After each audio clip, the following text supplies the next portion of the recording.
The Garden Report is brought to you by FanDuel, the exclusive wagering partner of the CLNS Media Network. Hey, Bobby Manning here. Welcome to the Garden Report. Celtics winners over the Cavs in the first game of this mini-series, and an off day here. And playoff vibe. Josue Pavon by my side to talk about maybe the most polarizing player on this team again. We're going to have this conversation. Oh, we're talking Jaylen. All year long. Jaylen Brown, the playmaking, the passing, the dribbling, the left hand. It all came together. What everyone wants to talk about. And it's become such a divisive topic online that you end up with this ESPN graphic, and we know how it goes. They want to drive engagement, and it's a topic that's going to get people going. Slow news day, as Jaylen said. They post the stats over two games. I think it was the Philly game and the Indiana game for Jaylen. 0 assists, 43 shot attempts in those games, and he ends up commenting,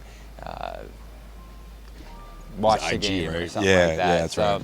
We asked him about that this morning at shoot-around. He basically said the same thing, watch the game. You know, these people don't watch. I'm always trying to get better. I feel like I've gotten better every year. Talked a little bit about the process he's going through to improve with the coaches on the floor and just going through his reads and his progressions.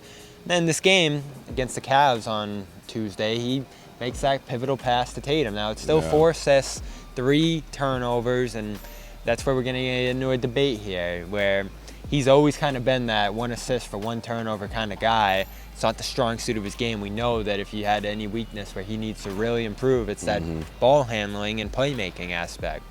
At the same time, there is something more there, and Joe Mazzulla talked a little bit about it after this game, where he's doing other things that might not show up in the stat sheet. You got your potential assists, which they emphasize, I guess, and then the hockey assists, of course, which are another thing that really doesn't show up in the stat sheet there.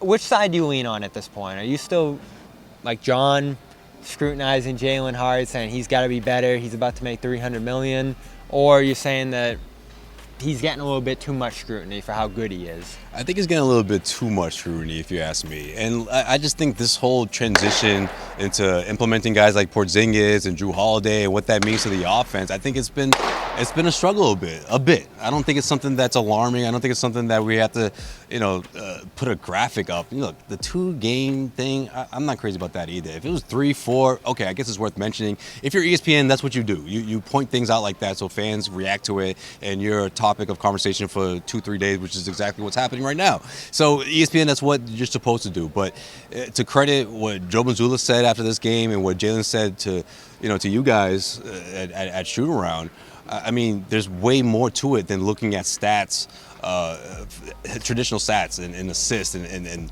what goes into the grind, so to speak, right? So I think Jaylen he's trying to adapt, and I think this is part of that, growing pains, if you will. But it was never a concern for me. It was never something that I thought that Jaylen has to make a part of his game. He has to have a certain amount of assists, or if Tatum's doing it, you got to do it too. No, going into the season, my whole thing with Jaylen's always been, can he step it up on the defensive side of things?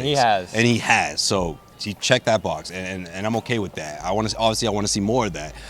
His handles. People are still going to mention the 9 turnovers in Game 7 against the Miami Heat all that, or 8 rather.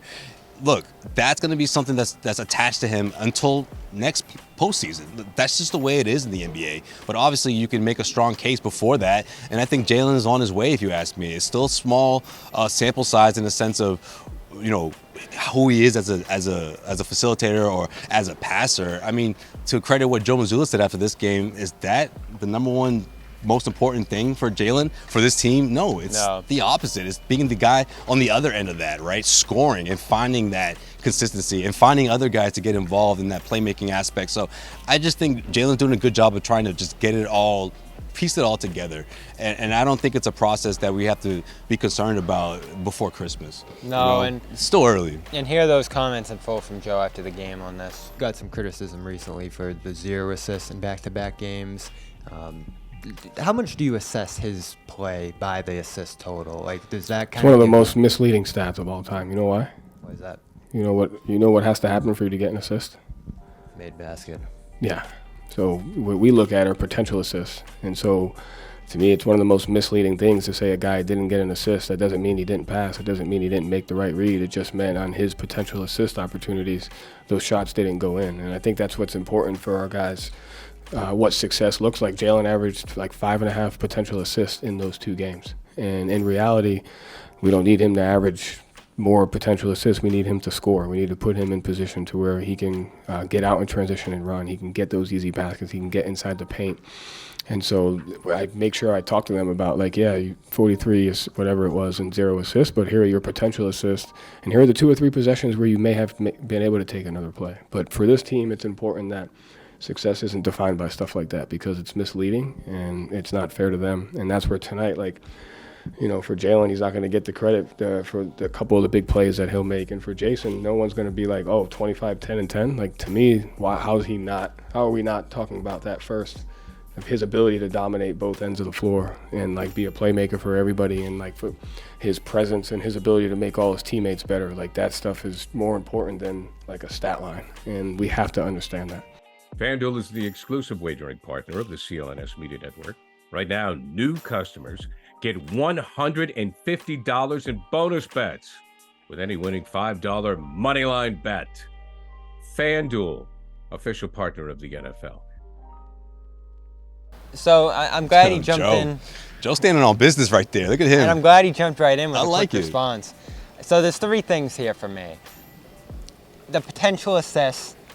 I like it if it's a coaching tool here, and you talked about this a little bit on post-game. That's the way I see it, right?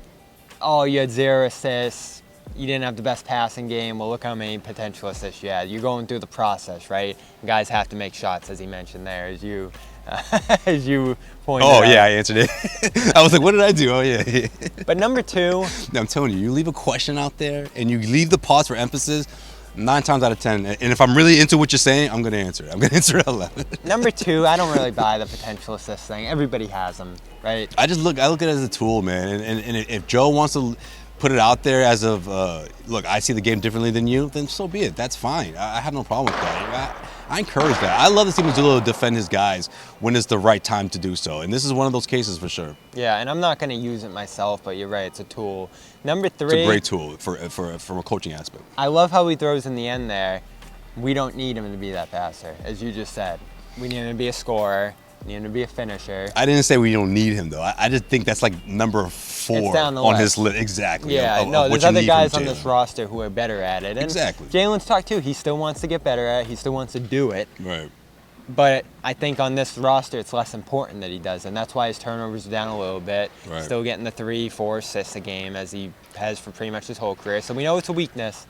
We know it's not ideally where you want him to be in this offense. The bench numbers when Tatum's off the floor are still pretty bad with him out there. So you're going to put scrutiny on a $300 million guy. It's only right. Yeah, and the roster's only going to true. become more reliant on him. So he has to get better at this as time goes on. Fortunately, on this roster, he can lean into his strengths, and other guys can make up for his weaknesses. And I think that's what this roster's overall done so far. Yeah, I agree. And I think that's what Joe Mazzulla was pretty much trying to say when he went off. What was it? 4, 5, 6 All-Stars. I mean, is that going to happen this year? No, but are they All-Star caliber players? Sure. Do they have appearances in the All-Star game? A ton. I mean, that's how talented this team is. And I love to see that from Joe. Not only defend his guys, but say, hey, listen, like, our situation is so different compared to the others. You know what I mean? People want to say, oh, well, you're a championship caliber team. You're supposed to be doing this, supposed to be doing that. Well, they got to figure that out. And that's Joe Mazzulla's job. And I think right now he's done a good job. He's done a good job. I don't think you could dispute that. And what do you think of Jaylen, Gio? Let us know below. Pretty good game here tonight. He helps beat the Cavs with 25 points alongside Jason Tatum. We talked about that in our first video. You can hear from Tatum, Joe, and all the rest, Porzingis as well, after this game on this topic on CLNS Media, Celtics All Access. We'll have more coverage in Game 2 of this mini-series starting on Thursday. And for now, Celtics winners in Game 1, Josue Pavon. Bye, man. This has been The Garden Report. You know, I've been looking for the best deal on Celtics tickets, and with over 28 million downloads, SeatGeek is the #1 rated ticketing app. There are more than 70,000 events every single day on SeatGeek, including concerts, sports festivals, and more. You can use my code DREAMERSPRO for $20 off tickets at SeatGeek.